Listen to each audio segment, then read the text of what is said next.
First, start with a fresh sketch album. Choose the device you'll be working with.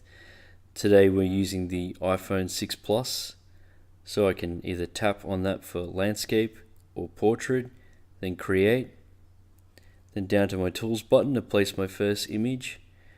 On my phone I have different albums as well as my camera roll, so I'll choose the body parts section and the image I want to work with, which has all been preloaded. Accept.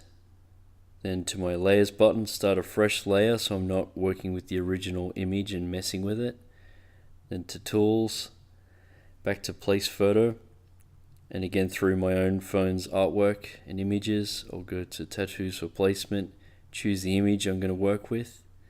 Just scale that down smaller so we have room to erase the background. Accept.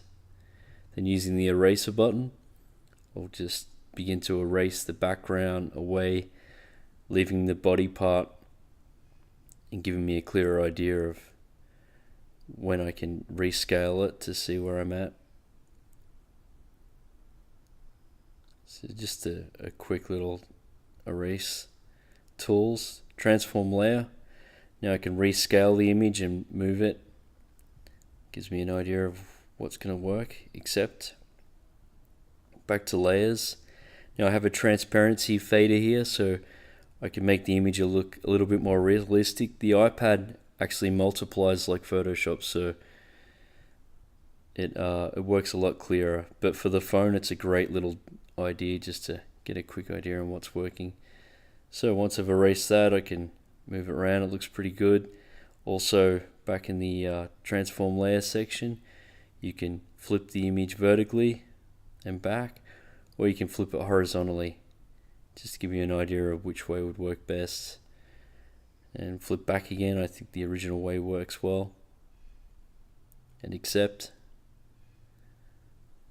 And if you want to draw some extra things with the brush tips, I always start with a fresh layer, so we can always delete or modify it without ruining the existing layers.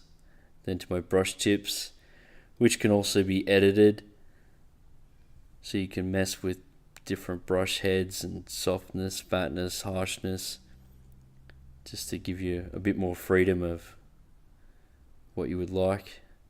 At the spacing as well, so I gives the edge a little softer note. Adjust the tip size to something smaller for what we're doing. Exit. Also the color wheel, you can create any color you like.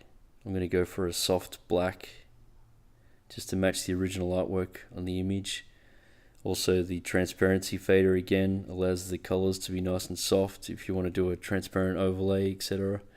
So just throwing a few quick sort of wind bar lines in there just to give you an idea on what a background would look like. Then a softer brush tip just to add a little shading off that. So you can mess with brush tips to get a clearer idea of what it would look like. But again, the iPhone is just a simple, quick way of getting an idea of what the placement would look like before going through different stencils, etc. So back to layers. Also you have the eye droplet, which can make the layer disappear, so you're back to the original image without the extra drawing on there.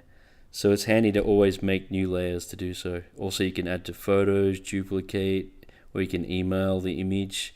So if you've got something you're happy with and want to email it to the client, you can do so. And there you have it, just a quick idea of what something would look like